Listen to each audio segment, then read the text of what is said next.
Waalaikumsalam warahmatullahi wabarakatuh. Suara saya bisa terdengar jelas ya? Terdengar. Jelas, Pak. Jelas, Pak. Oke.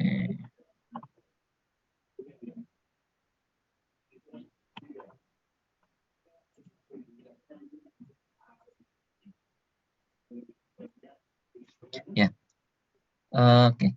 Kali ini kita akan coba bahas yang kemarin tugas yang saya berikan kemarin mengenai ya real system actuator pada aplikasi di industri maupun di mungkin di gedung dan sebagainya. Silakan perwakilan ya, salah satu kan kemarin ada 6 kasus ya. Silakan mungkin siapa yang duluan mau coba menjelaskan yang mana duluan, silakan. Permisi, Pak. Mungkin dari kelompok 3 mau coba jelasin yang lift, Pak. Ya, silakan Grace. Oke, Pak.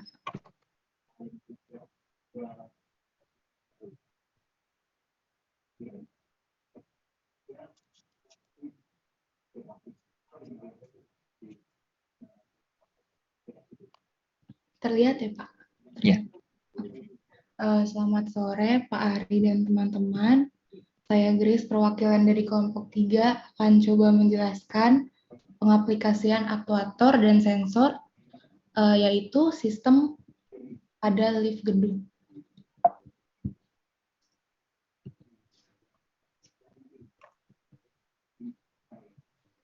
Jadi, secara sederhana, prinsip kerja dari lift ini mirip dengan sistem katrol. Sistem ini dioperasikan oleh motor penggerak. Ketika saklar dalam kondisi on, maka elevatornya itu dapat naik dan turun atau berhenti. Nah, biar motor penggeraknya bisa berfungsi dengan baik, lift ini harus dilengkapi dengan sistem pengendali.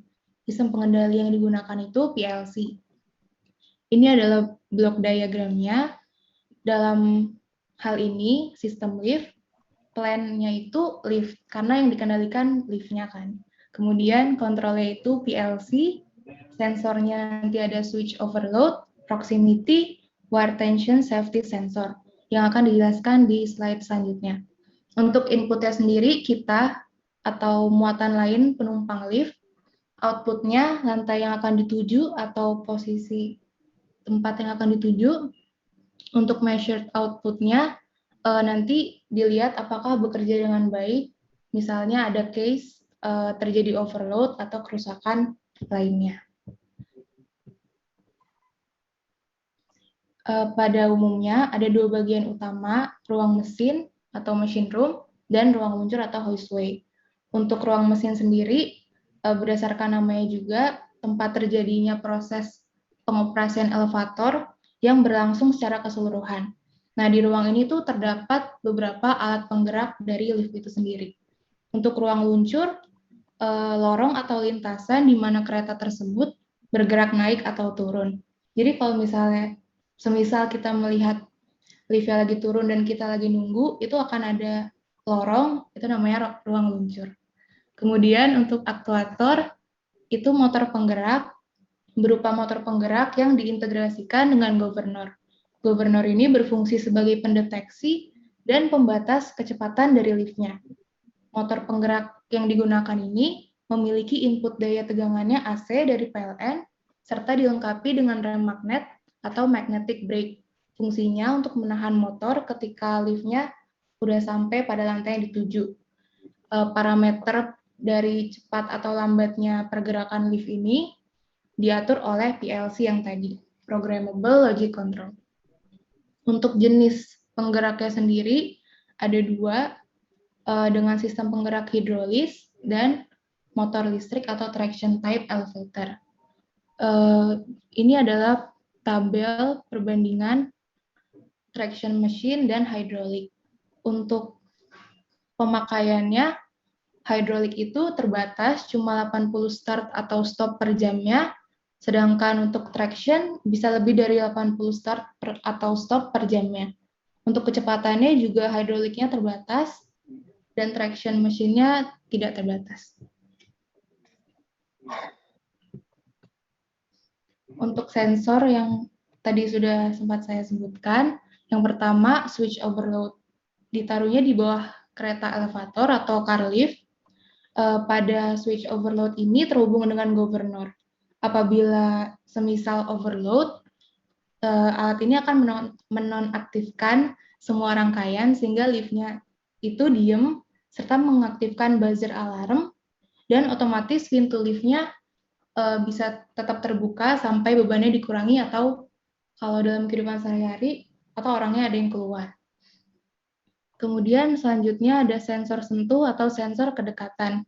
Ini dipasang pada pintu, tujuannya supaya kita nggak kejepit.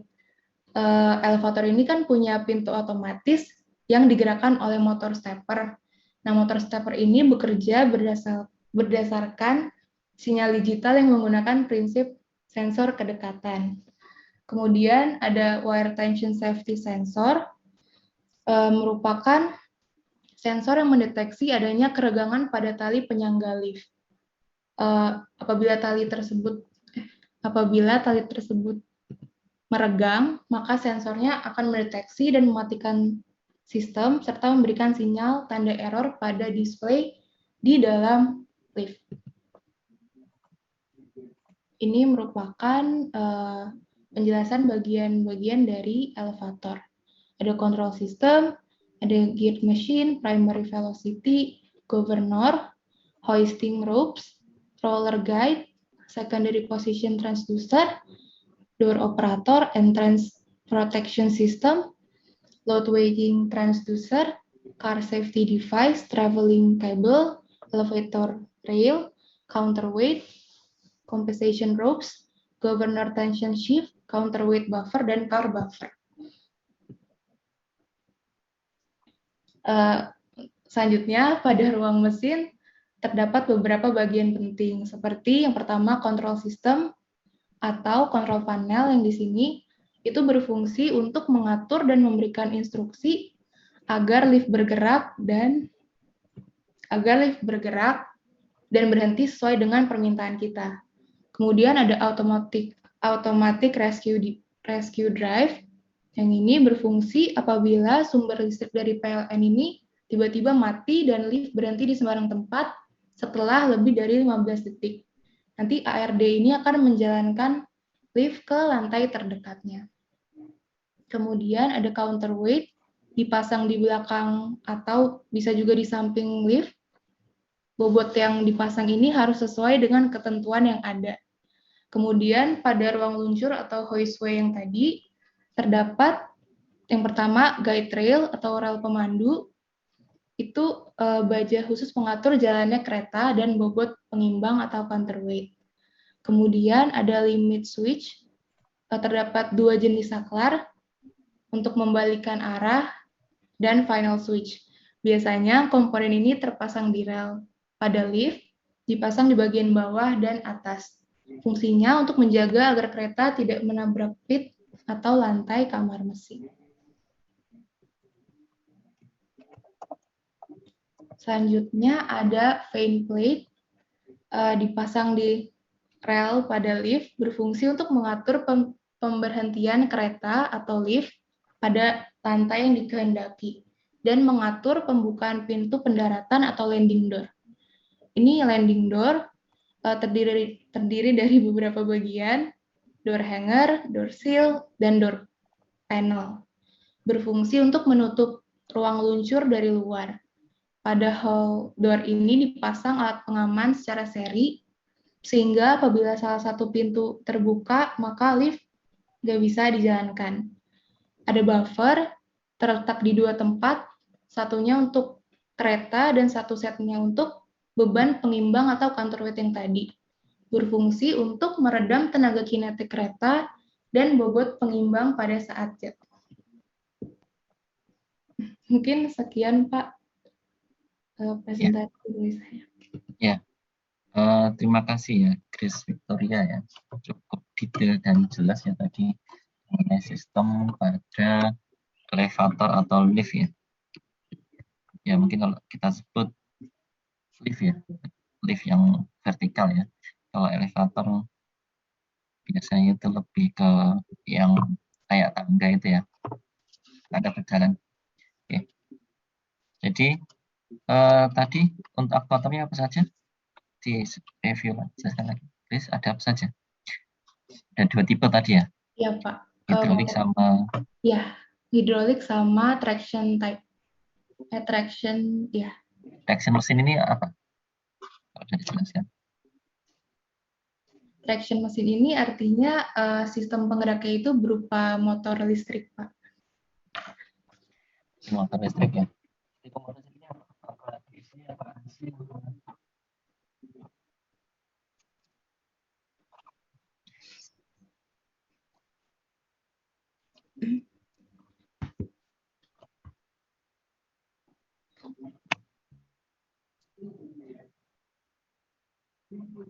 karena ini bebannya berat ya, besar ya.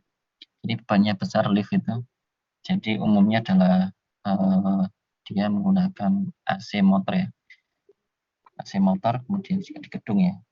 Jadi lebih mudah juga untuk dayanya ya. Tapi kalau di gedung-gedung besar itu dia juga punya satu daya arus listrik 3 fasa ya. Jadi ya kebanyakan langsung menggunakan listrik AC 3 fasa. Oke. Ini kalau hidrolik dia terbatas ya maksimum 20 meter, sedangkan kalau gedung-gedung sangat tinggi itu nggak bisa pakai hidrolik karena hidrolik kan dia terbatas ya untuk panjang pendeknya dan sebagainya. Jadi kebanyakan menggunakan motor. Kemudian sensor-sensornya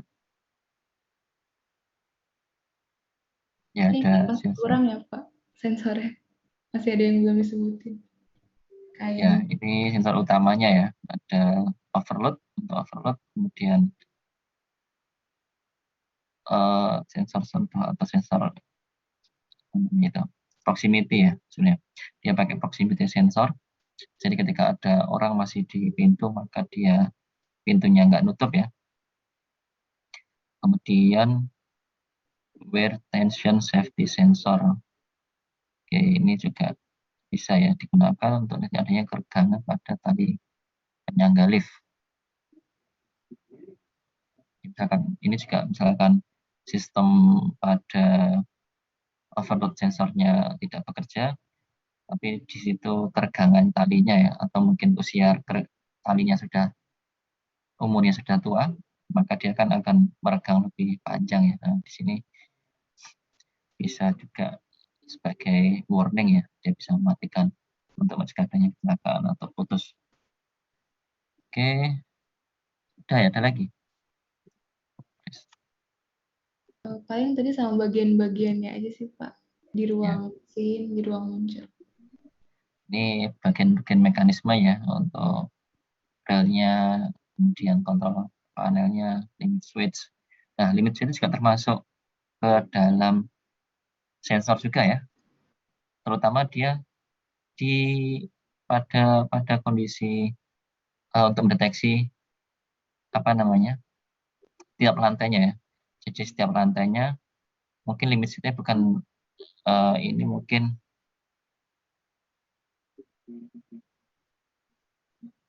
ya di sini untuk maksimum sama minimumnya ya limit switch, tapi juga di setiap lantai itu ada juga ya, setiap lantai ada juga, mungkin nggak pakai mechanical tapi pakainya yang optik atau yang induktif sensor ya, untuk deteksi apakah dia sudah sampai ke lantai tertentu ya, dia menggunakan induktif sensor. Itu mungkin tadi yang kurangnya mungkin sensor utama adalah untuk deteksi lantainya ya, lantai berapa ya. Sudah dibahas belum ini untuk deteksi lantainya pakai apa? Belum, Pak. Belum ada. Ya, itu mungkin kekurangan satu itu aja. Ada pertanyaan dari teman-temannya mungkin? Permisi, Pak. Ya. Ingin bertanya. Kan sekarang sudah ada ya, Pak, itu yang hotel-hotel yang biasanya liftnya pakai kartu. Terus kalau pengen ke lantai, kalau dia ini cuma bisa ke lantai tertentu dengan kartunya itu ya, Pak. Itu sensor apa ya, Pak, namanya? yang Nah, bisa itu di membatasinya itu? kalau sensornya dia hanya RFID ya, jadi ada RFID pembaca kartu.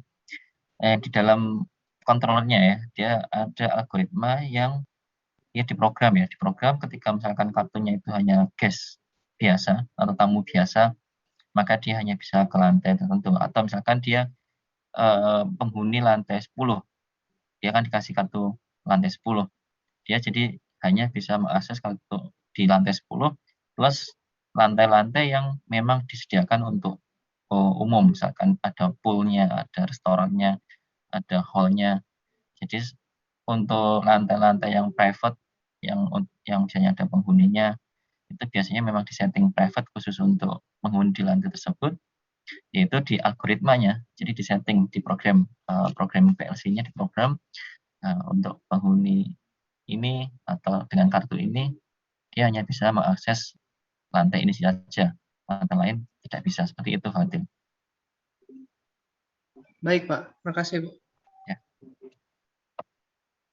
Ada lagi mungkin dari yang lainnya?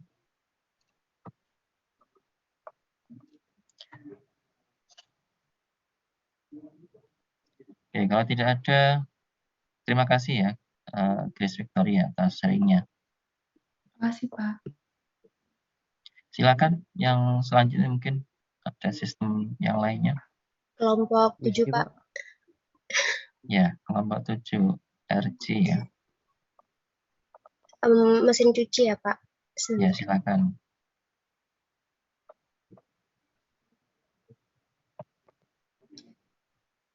Oke. Udah terlihat, Pak? Sudah.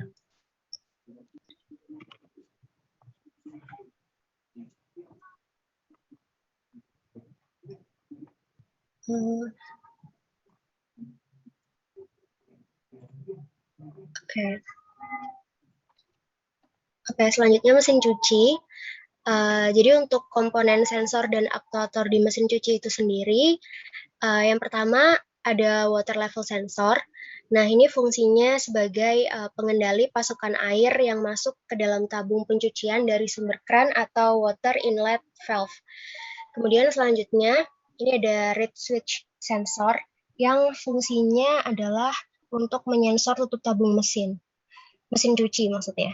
Jika kondisi tutup tabung terbuka, maka motor mesin cuci ini nggak bisa bekerja pada saat pengeringan atau spinning. Walaupun udah ditekan tombol start, gitu. Kemudian selanjutnya ada unbalanced switch sensor.